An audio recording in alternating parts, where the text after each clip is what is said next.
Hello everyone, আসসালামু আলাইকুম। তো বন্ধুরা দেখতে পাচ্ছেন বাংলাদেশ কৃষি গবেষণা কাউন্সিল একটি বিশাল নিয়োগ বিজ্ঞপ্তি প্রকাশিত হয়েছে। তো এখানে কিন্তু আমাদের অফিস সহায়ক পদে সারা বাংলাদেশ থেকে কিন্তু আবেদনটি করতে পারবেন। আমাদের প্রায় 18 জন লোক নেবে। তো আমরা আজকের ভিডিও দেখিয়ে দিব আসলে কিভাবে আবেদনটি করা যায়। তো অবশ্যই আজকের ভিডিওটি যারা আবেদন করবেন তারা কিন্তু পুরোপুরিভাবে দেখবেন। আমরা আজকের ভিডিওতে A to Z আবেদন কিভাবে করা যায় সেটার প্রস্তুতি দেখব। তো চলুন আমরা আমাদের আবেদনটা কিভাবে করে দেখে নিই।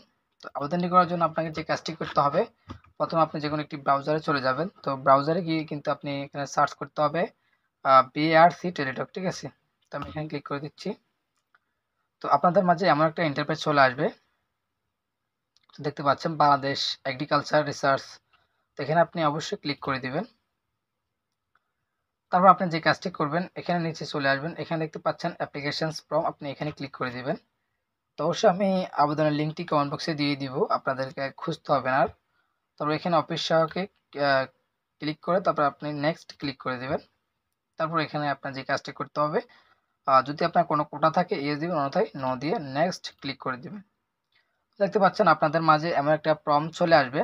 তো অবশ্যই এই প্রম্পটটি যদি আপনি ভালোভাবে পড়ান তাহলে কিন্তু আপনার অ্যাডমিট কার্ডটা আসবে, অন্যথায় কিন্তু অ্যাডমিট কার্ডটা আপনি পাবেন না, ঠিক আছে?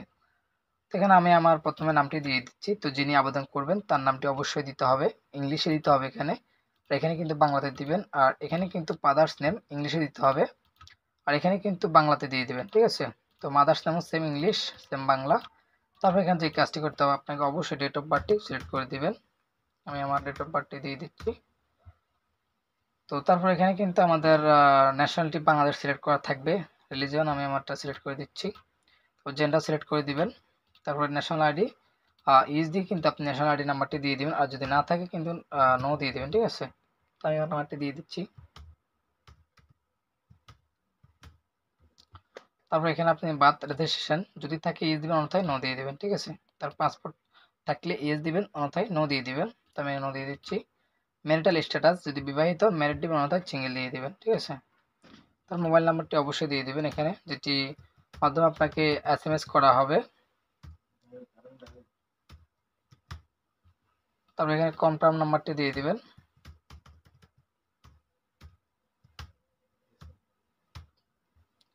তারপর এখানে আপনি অবশ্যই ইমেলটা দিতে হবে, আর এখানে কোটা থাকলে ইয়েস দিবেন, অন্যথায় নো দিয়ে দেবেন, ঠিক আছে? তারপর ডিপার্টমেন্টাল স্ট্যাটাস যদি থাকে ইয়েস দিবেন, অন্যথায় নো দিয়ে দিবেন। তো তারপর যে কাজটি করতে হবে, এখানে আপনার অ্যাড্রেসগুলো দিতে হবে। তো এখানে কেয়ার অফ আপনার এখানে কিন্তু কর্তার নামটি দিয়ে দিবেন, তো যিনি আপনার ফ্যামিলির কর্তা। তারপর এখানে কিন্তু আপনার বাড়ির নামটি দিতে পারেন, আমি আমার গ্রামের নামটি দিয়ে দিচ্ছি।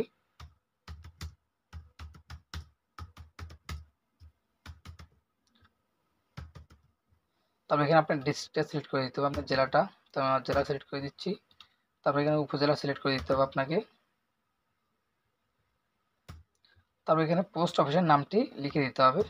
তারপর এখানে পোস্ট কোডটা কিন্তু লিখে দিবেন। তারপর আপনার প্রেজেন্ট অ্যাড্রেস এবং পার্মানেন্ট অ্যাড্রেস যদি এক হয়, এখানে আপনি ক্লিক করে দেবেন, ঠিক আছে?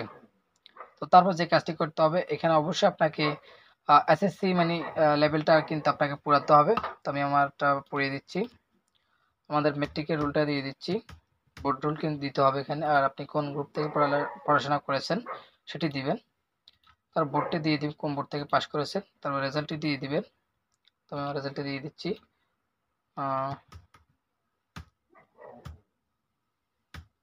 তো তারপর আপনি এখানে পাস করছেন কত সালে সেটা দিয়ে দিবেন।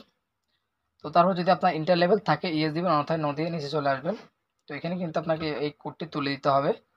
তো আমি আমার কোডটি তুলে দিচ্ছি।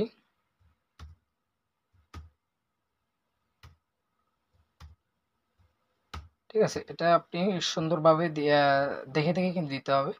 তারপর এখানে সাবমিট বাটনে ক্লিক করে দেবেন। ওকে, তো আমাদের হয়তো একটু নেট না থাকলে কিন্তু একটু হালকা স্লো করবে।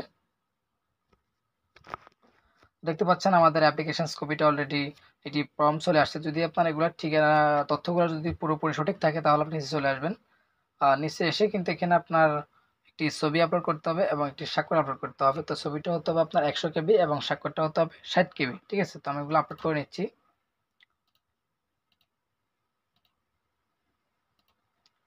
তো ছবি 100 KB এবং স্বাক্ষর 60 KB কীভাবে করবে সেটা যদি না পারেন, অবশ্যই আমার চ্যানেলে একটি ভিডিও আছে কিভাবে করবেন সেটা নিয়ে ভিডিও তৈরি করেছি। তো অবশ্যই ভিডিও লিঙ্কটি আমি ডিসক্রিপশন বক্সে দিয়ে দিব, সেখান থেকে কিন্তু দেখে নিতে পারবেন। তো তারপর যে কাজটি করতে হবে, আপনাকে এখানে ক্লিক করে দিয়ে সাবমিট বাটনে ক্লিক করে দিবেন। তো তারপর আপনাদের মাঝে এমন একটা ইন্টারফেস চলে আসবে। তো এটা কিন্তু আপনি সুন্দরভাবে দেখবেন অবশ্যই সঠিক তথ্য আছে কিনা। তো আপনাকে এবার যে কাজটি করতে হবে, এটা কিন্তু আমাদের আনপেইড। তো এখানে কিন্তু আমাদের টাকাটা এখনো পেমেন্ট করা হয়নি। তো টাকাটা পেমেন্ট না করলে কিন্তু আমাদের আবেদনটি সাকসেসফুল হবে না। আর 72 ঘন্টার ভিতরে আমাদের টাকাটা কিন্তু পেমেন্ট করে দিতে হবে। তো এখানে কিন্তু আমাদের টাকাটা কিভাবে পেমেন্ট করব সেটার অপশন কিন্তু দিয়ে দিয়েছে। তো একটি টেলিটক প্রিপেড সিম দ্বারা আপনি টাকাটা পেমেন্ট করে দিতে পারবেন। ঠিক আছে, তো আমাদের টাকাটা আসলে 112 টাকা টোটালি খরচ সহকারে পড়বে। তো টাকাটা কিন্তু অবশ্যই 72 ঘন্টার ভিতর পেমেন্টটি করে দিবেন। আর এখানে কিন্তু আমাদের অ্যাপ্লিকেশন কপিটা ডাউনলোড করে নিতে পারবেন। ঠিক আছে, তো আমরা আজকে ভিডিও আমরা এখানে শেষ করছি। আর যদি আপনাদের কোনো কিছু জানার থাকে অবশ্যই কমেন্ট বক্সে কমেন্ট করবেন।